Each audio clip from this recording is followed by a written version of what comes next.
I'm going to get straight into this. There were 3 diseases affecting the minds and bodies of those who sailed the remoter parts of the Pacific and Indian Oceans during the 4 centuries, separating Magellan from Scott of the Antarctic. And these diseases were nostalgia proper, scorbutic nostalgia, and calenture, or sea fever. Their symptoms were often confusingly alike because they cohered around powerfully attractive images of land and its viewable and edible products, to which the patient became addicted or even enslaved.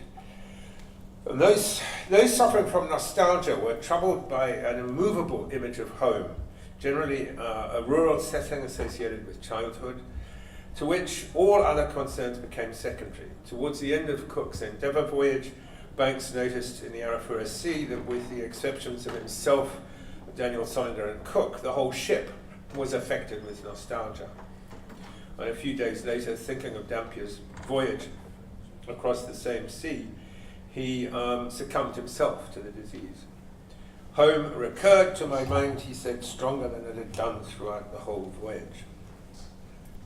In most reports of nostalgia, the tyranny of the imagined sights, tastes, and sounds of home was constant and increasingly peremptory, to the degree that all foreign things became odious in comparison with the grand desideratum of native soil, which, if not supplied, it was generally said, would end in death, and often did. In the latter stages of nostalgia, intense melancholy was often accompanied by starvation because foreign food would be refused, absolutely refused. And starvation, with its attendant symptoms of syncope, lassitude, poor circulation, and stupor, would supervene. But these later physical signs of nostalgia are the only clinical evidence of its presence. Otherwise, it is, as Johannes Hofer, the Swiss doctor who first invented the term nostalgia, pointed out, entirely the result of an afflicted imagination. Scorbutic nostalgia, on the other hand, originated with the effects of a poor diet, chiefly affecting sailors on long voyages. Without fresh vegetables and fruit, the levels of ascorbate, or vitamin C, in their bodies fell to dangerously low levels. Ascorbic acid is, as you know, an antioxidant, one of whose major contributions to the health of mind and body is to scavenge free radicals from the synapses. When this fails to occur, oxidative stress affects the performance of the neurotransmitters, resulting in lassitude and stupor that nevertheless is interspersed with powerful phantom sensations and extremely vivid images of what the body needs, such as fruit, vegetables, and fresh water. These visions were described by Thomas Trotter, to whom we are indebted for the name as well as the etiology of this particular form of nostalgia. Of his patients, he reported, the cravings of appetite not only amuse their waking hours with thoughts of green fields and streams of pure water, but in dreams they are tantalized by the favorite ideas, and on waking, the mortifying disappointment is expressed with the utmost regret, with groans and weeping, altogether childish. And he added, I consider these longings as the first symptoms and constant attendants of the disease in all its stages. So it seems as if the images of the land and its products raised by scurvy differed very little from the scenes of home entertained by the Swiss soldiers described in Hofer's treatise, Nostalgia. But it is equally clear that these images provoke dietary problems in the case of nostalgia proper, while the visions of scorbutic nostalgia flow from a nutritional crisis at the outset of the disease. James Lind wrote of scorbutic sailors, what nature from an inward feeling makes them thus strongly desire, constant experience confirms to be the most certain prevention and best cure of their disease. So there is a clinical element throughout scorbutic nostalgia, which there isn't in nostalgia proper. As for calenture, it was summarily defined by Johnson in his dictionary as a distemper in hot climates wherein sailors imagine the sea to be green fields. This moment of misrecognition was often followed by a fatal second step when the deluded mariner would fling himself overboard in an effort to enjoy the delightful prospect.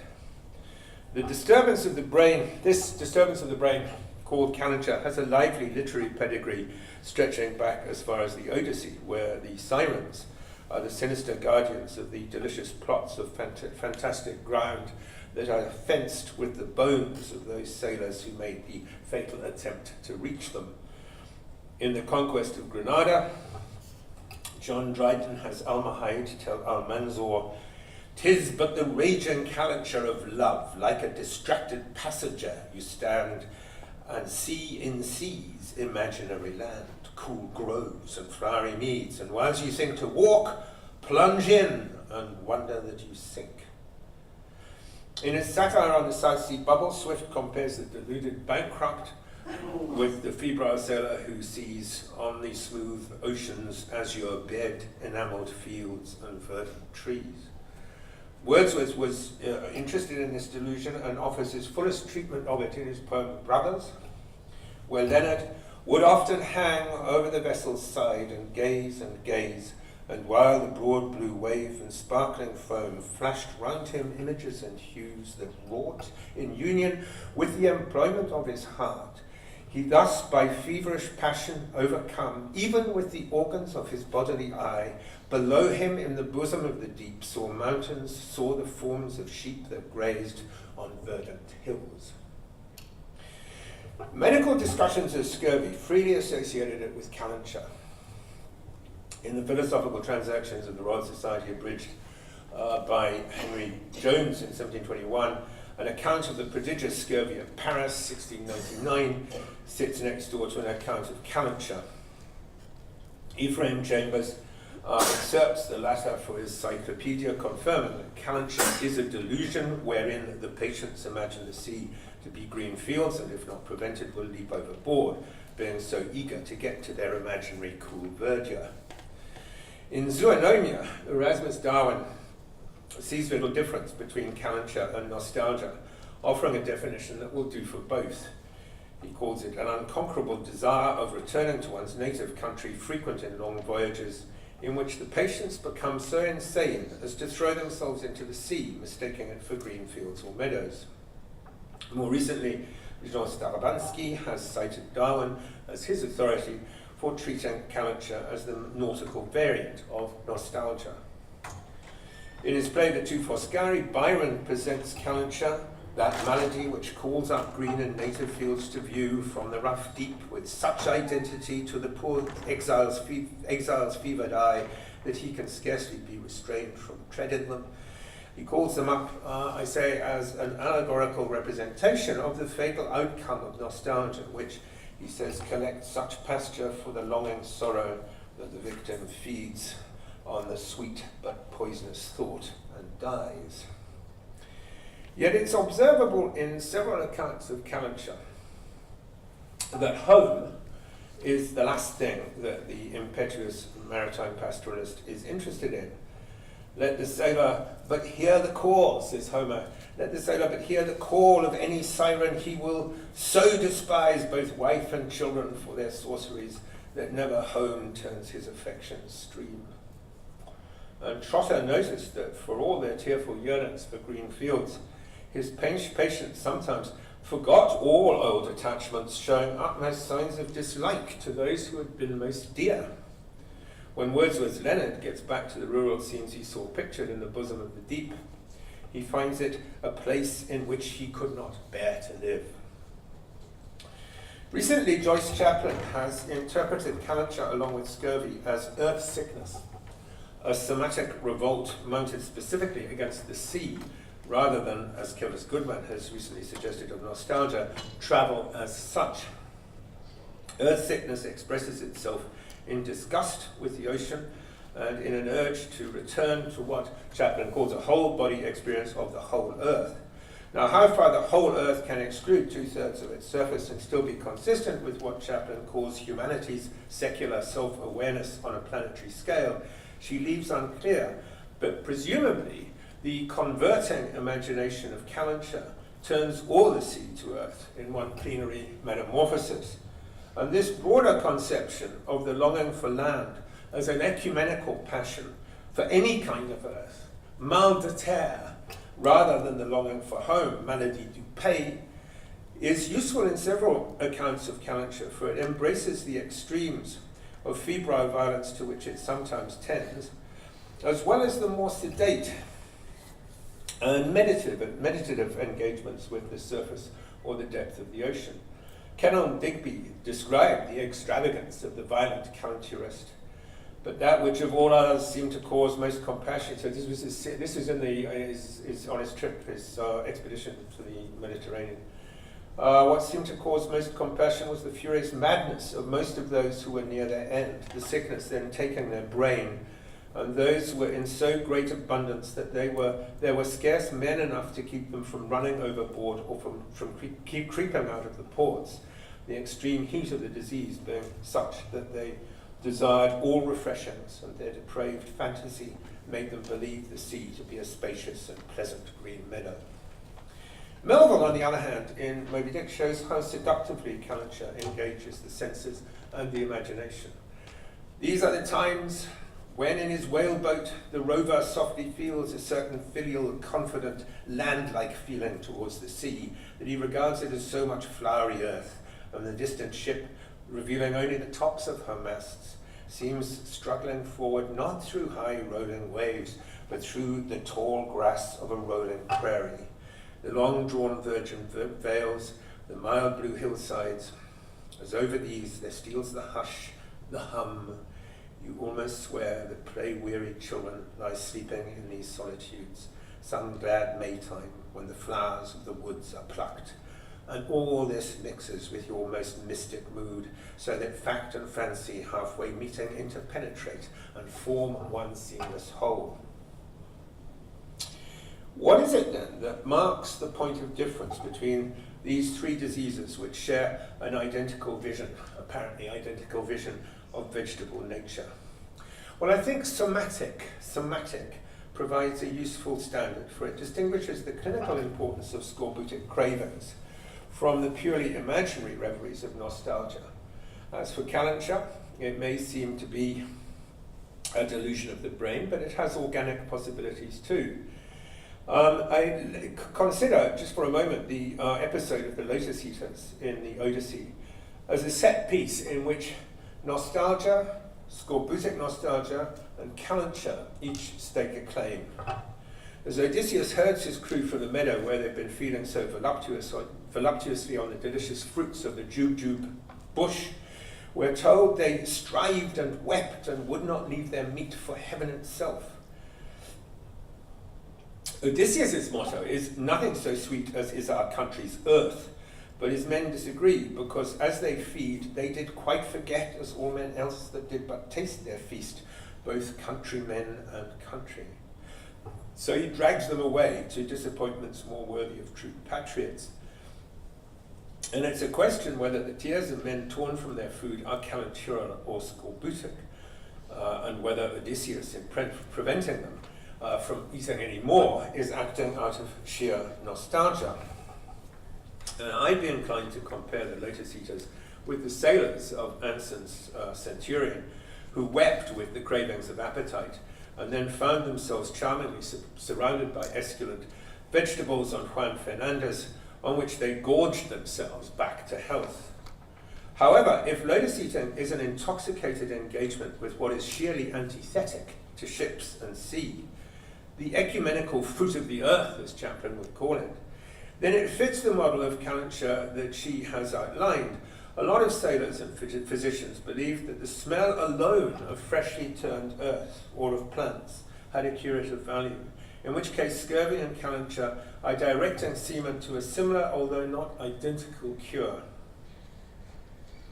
And if Odysseus stands as an exemplar of homesickness, then he follows the pattern of those afflicted with nostalgia, for whom homecoming is a disappointing end, because when he gets back to Ithaca, he doesn't know where he is. He can't recognize home.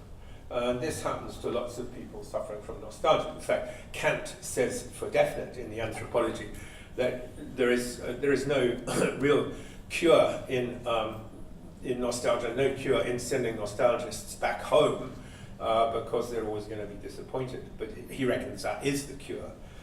They get rid of their fantasy that way. Well, I want to pause just for a moment on the difference between Calenture and scorbutic nostalgia, which will become important a bit later. A difference that was important to two 17th century physicians fascinated by scurvy, Thomas Willis and Walter Charlton. They were aware that what is enjoyed by the scorbutic sailor is the coincidence of an idea of satisfied desire, the dream of fruits and vegetables, and the sensation of actually satisfying that appetite. That moment of reflective ecstasy was generally not available to the victim of Calenture, or, of course, the victim of nostalgia, who was never going to enjoy him or herself at all.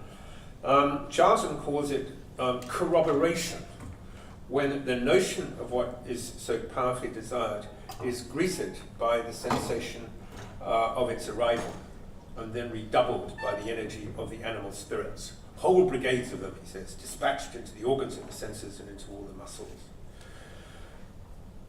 Willis explained drinking a long-anticipated fine wine in this way of corroboration.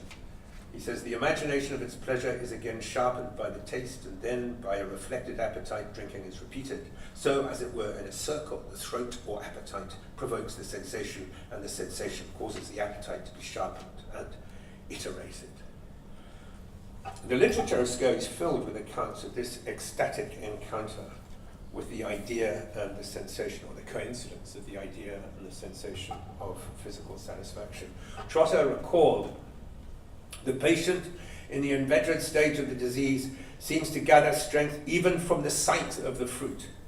The spirits are exhilarated by the taste itself, and the juice is swallowed with emotions of the most voluptuous luxury. There's a scene from Ovid's Metamorphoses in which something like lotus eating and Calenture sit at the center, but in a reversed position. It's a story told by Glaucus, who sits on a grassy bank. You see him up there. I mean, sat down there. He's given up his grassy bank by this time to become a fishy lover. And he's telling Scylla how when he fished, his catch began to nibble at the grass and start moving about. Had some god done it, or was it the grass's juice? Plucking some of the herbage with my hand, I chewed what I had plucked. Scarce had I swallowed the strange juices when suddenly I felt my heart trembling within me, and my whole being yearned with desire for another element. Unable long to stand against it, I cried, farewell, O earth, to which I shall never more return, and I plunged into the sea. There, plunging into the sea. Whereupon his beard turns green, his body becomes blue, and his legs are transformed into a fish's tail. So instead of mistaking the sea for land, Glaucus knows that water is the element he means to inhabit, and he gets to know this by eating the product of the land, grass and fresh herbs, which here he is holding in his hand triumphantly. What might have been a remedy for scurvy, as perhaps the lotus fruits were, doesn't normalize Glaucus's appetite or will, or focus his attention on land or home, but instead commits him to the most exotic alternative, whose blazon of green and blue he wears forever after, the green of the grass that made him see the importance of the blue of the water. Well aware of the damage that coral can do to the keel of a ship, Matthew Flinders gazed at the wonders of the Great Barrier Reef, experiencing something like a palimpsest of a scorbutic dream and a calentural hallucination. When he reports, we had wheat sheaves, mushrooms, stag's horns, cabbage leaves, and a variety of other forms glowing underwater with vivid tints of every shade between green, purple, brown, and white, equal in beauty and excelling in grandeur, the most favourite parterre of the curious florist. You'll notice that all but one of these so-called flowers is an edible fungus, cereal, or vegetable. Flinders, when he's looking down at the reef, is thinking of the exotic and the familiar at the same time, blurring the colours of the fantastic garden with the shapes of ordinary victuals, as if not quite sure how to orient his taste or how to determine the peril of his viewing position. But suddenly peril puts paid to the amphibian delights of the scene. He thinks again of the danger of the coral, and he moves on. While it's likely that there is often some sort of scorbutic prompt in cases of calenture, it's perfectly possible to suffer from calenture early in a voyage, well before a dietary deficiency kicks in, as melancholy or delirium. The immediate cause is staring at the sea for too long. Besides the psychological or temperamental inclination to see land where none is to be found, there is the possibility of something like hypnosis, or Erasmus Darwin and Wordsworth both believed this, somnambulism involved in its onset. And calenture is still a problem at sea. It was revealed by the National Union of Seamen in the United Kingdom that of 3,778 deaths recorded at sea between 1964 and 1978, 577 were most likely owing to the hallucinations of seamen staring at the ocean. In this regard, calenture belongs with those other reveries Erasmus Darwin called diseases of volition, because they were so disobedient to external sympathy. I mean, they were this kind of short-circuited imagination that Hofer says is typical of nostalgia proper. But there's another cause of calenture that has nothing to do with susceptibility or mood, but simply with the function of the eye. Wordsworth puts it succinctly in The Brothers when he says that Leonard saw what he saw, even with the organs of his bodily eye. It's his sensorium that's engaged, not his imagination. He's receiving impressions that have been subtly metamorphosed as the optic nerve registers the effects of light at sea. Yet those impressions are perceived as the pressure of real things and real colours upon the eye. So calenture must not necessarily be confounded with reverie, which is the category I'm saying I put nostalgia in, because calenture's sensory excitements are in any event immediate. They're not deferred until they disappear like nostalgias, nor are they redoubled by the strange excitements generated by scurvy in the neuronal pathways when satisfying food comes into the possession of the patient. So, calenture is a kind of, it has unique qualities and properties. Since the basic event in calenture is the chromatic shift from blue to green that fixes or is occasioned by a turning of the roll and pitch of the sea into a landscape, perceived either on the surface or on the sea floor, it would be useful to examine, first of all, the medical and then the scientific or aesthetic background for such an event. How colours turn into their opposites under the strain of looking at them was a mystery partly elucidated in Zoonomia, in an essay on reverse optical spectra written by Erasmus Darwin's son, but probably ghosted by his father. If the eye is fatigued with staring at a single colour, it will take relief by changing it to the opposite tint on the spectrum. Blue is supplanted by orange, red by green, violet by yellow. But how the blue of the sea changes place with the green of pasture and woodland in cases of calenture is still not clear.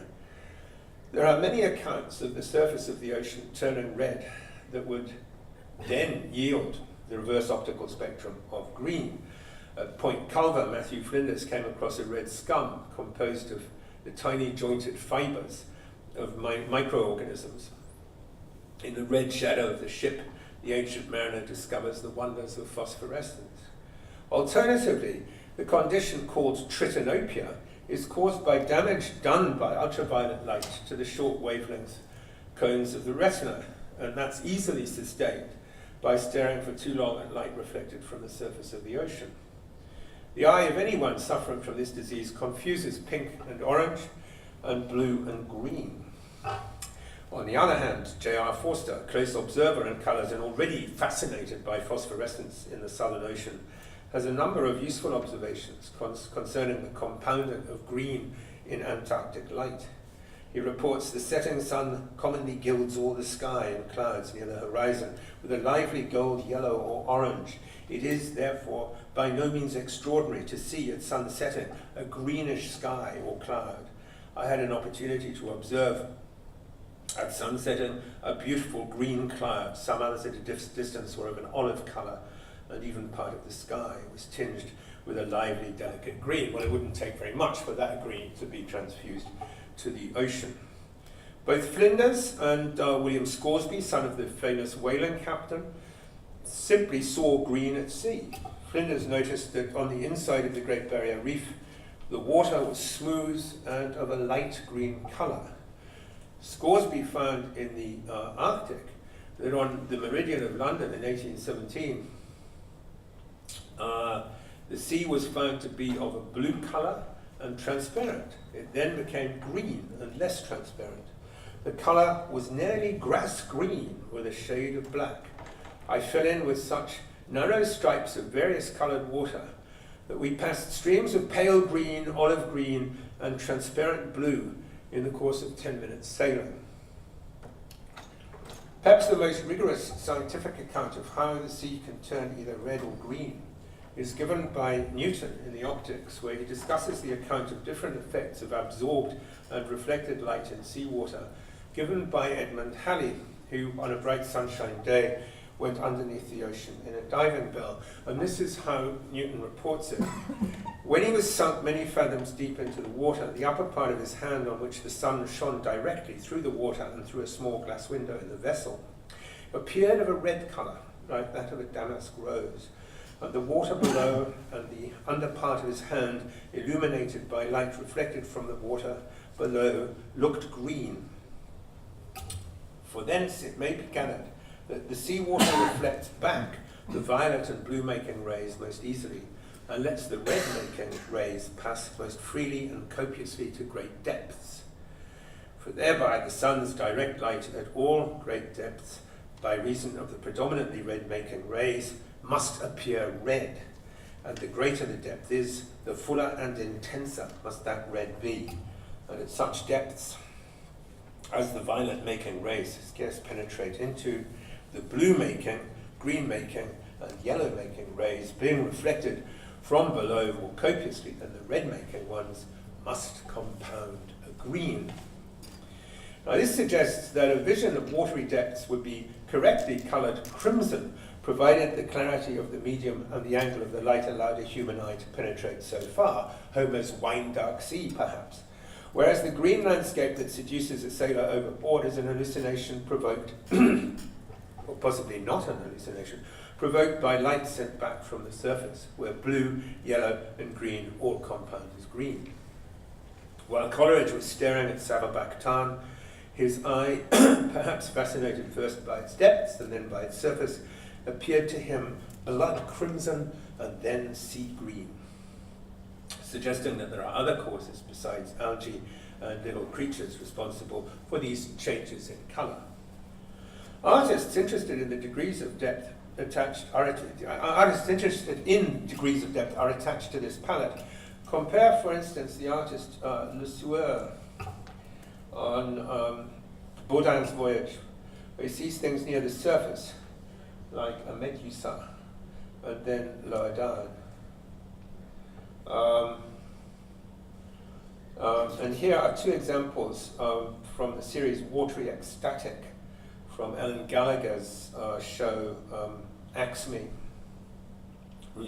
currently on at the Tate Modern in London. She's an African-American artist who spent time at Woods Hole learning how to draw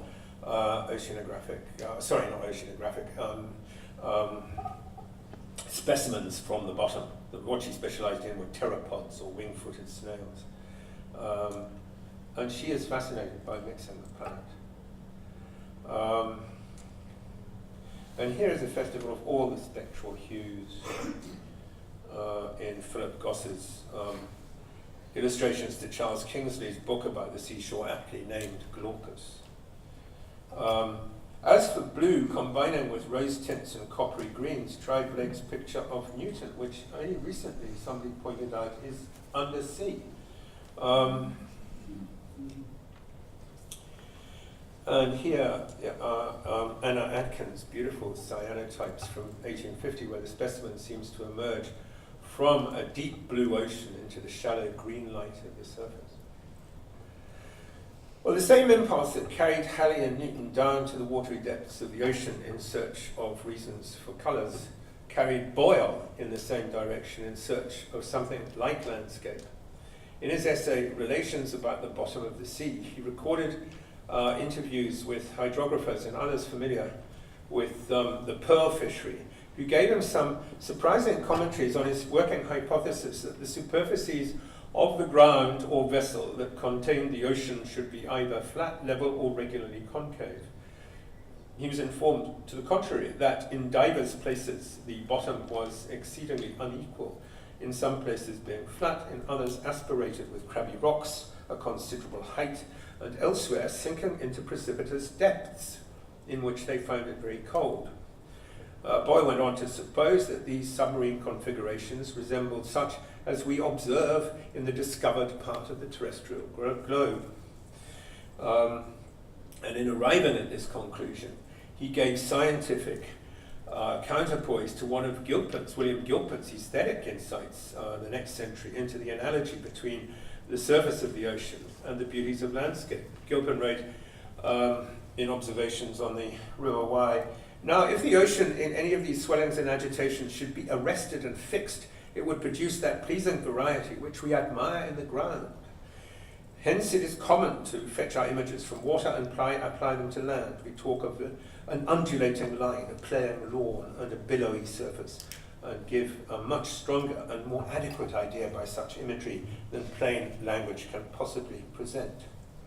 Mrs. Radcliffe's imagination sported with these possibilities when Emily St. Aubert witnesses at Venice a sea-born masquerade of Neptune and its court. She almost wished to throw off the habit of mortality and plunge into the green wave to participate them. Having fancied Calenture from above, Mrs. Radcliffe proceeds to handle Calenture from below in a piece of poetry about the sea nymphs.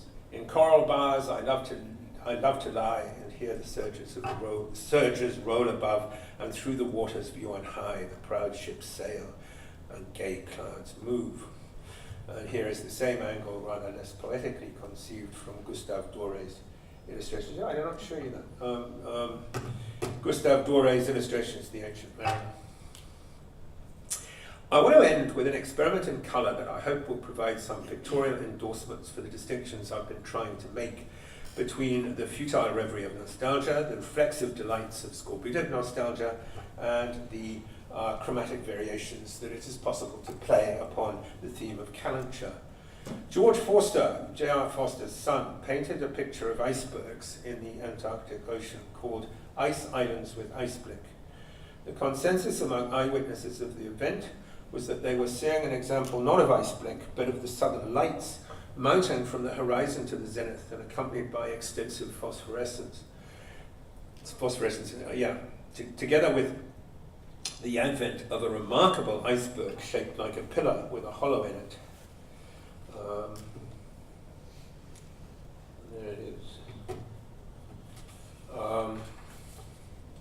Whatever phenomenon is responsible for the brightness in the distant sky to the right of the picture, it seems to be compounded with the yellow tint of evening sunlight that contrasts dramatically with the darkness advancing from the opposite side of the composition.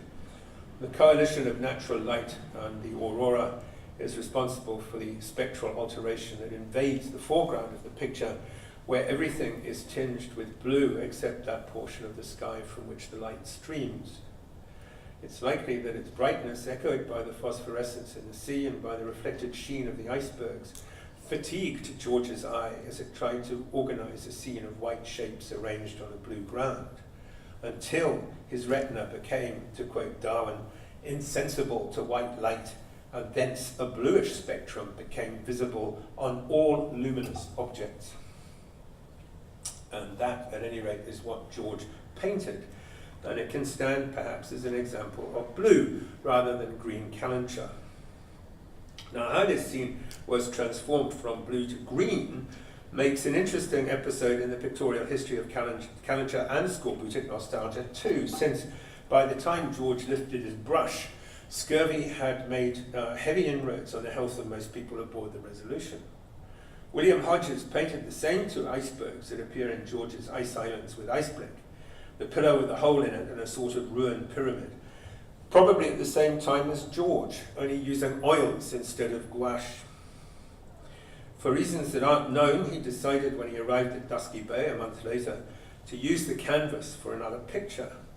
The original, therefore, can only be retrieved by X-ray, and here it is. The painting on top is called View in Pickersgill Harbour, a picture of domestic peace with a sailor returning to his dinner of fish after a pleasant day's angling. The warmth of the air is evident in the clothes drying on the line, and there's a little house nestling in the glade, acting as the focus of these blessings, surrounded by the rich green of a temperate rainforest. Even the sea has turned green, bordered with yellow. If you place the X-ray alongside Pickersgill Harbour, you can see not only the outlines of the icebergs and the southern horizon, recognizably the same that George painted, but you also observe that the brightness of the westering sun in the surface image, Pickersgill Harbour, is indebted to the original thick layer of white lead paint used for the upper part of the pillar-shaped iceberg. The X-ray shows that everything strange, white and forbidding, cold and blue in the original scene was not just being overpainted, it was being transformed into its opposite in a deliberate maneuver of the artist's hand that satisfied not the longings of pure nostalgia for Dusky Bay's 14,000 miles away from home, nor the immediate demands of Calenture, for Hodges' brush is rearranging the timing of the chromatic change from blue to green over a month's time, and deploying for its own purposes the effects of retinopathy and reverse optical spectra. So a view of Pickersgill Harbour is, I should like to suggest, an example of scorbutic nostalgia framed by Calenture, where the powerful appetite for absent necessities such as warmth, food, vegetation, safety, and things coloured green combines with the sensations of enjoying them all. It's a scene, that is to say, of what Walter Charlton would call corroboration, where the idea of enjoying something becomes mingled with the sensation of actually enjoying it, a pleasure of which Hodges evidently intended the public to know only half.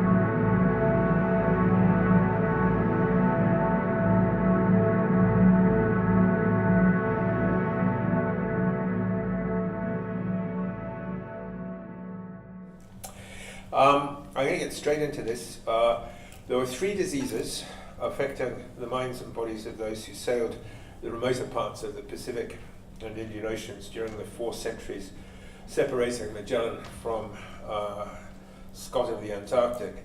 And these diseases were nostalgia proper, scorbutic nostalgia, and calenture, or sea fever. Their symptoms were often confusingly alike because they cohered around powerfully attractive images of land and its viewable and edible products, to which the patient became addicted or even enslaved. And those suffering from nostalgia were troubled by an immovable image of home, generally a rural setting associated with China, while the visions of scorbutic nostalgia flow from a nutritional crisis at the outset of the disease.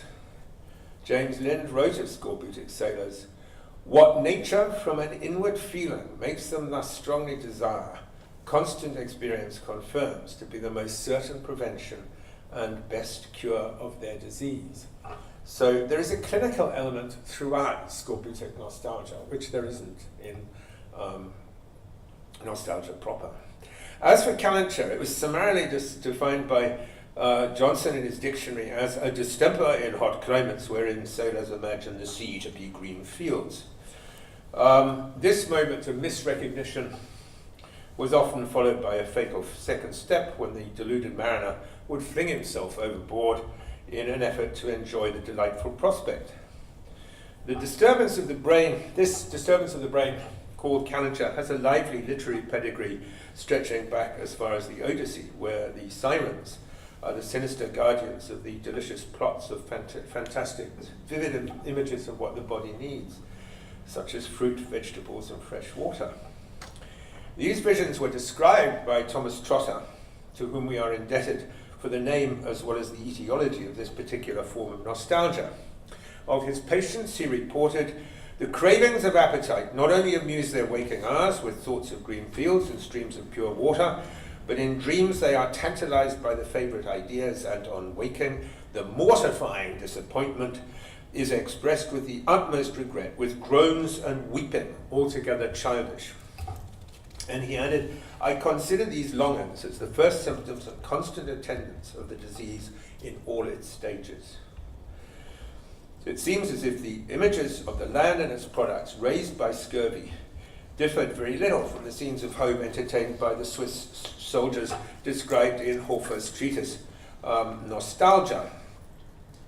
But it is equally clear that these images provoke dietary problems in the case of nostalgia proper, childhood, to which all other concerns became secondary. Towards the end of Cook's Endeavour voyage, Banks noticed in the Arafura Sea that with the exceptions of himself, Daniel Solander and Cook, the whole ship was affected with nostalgia.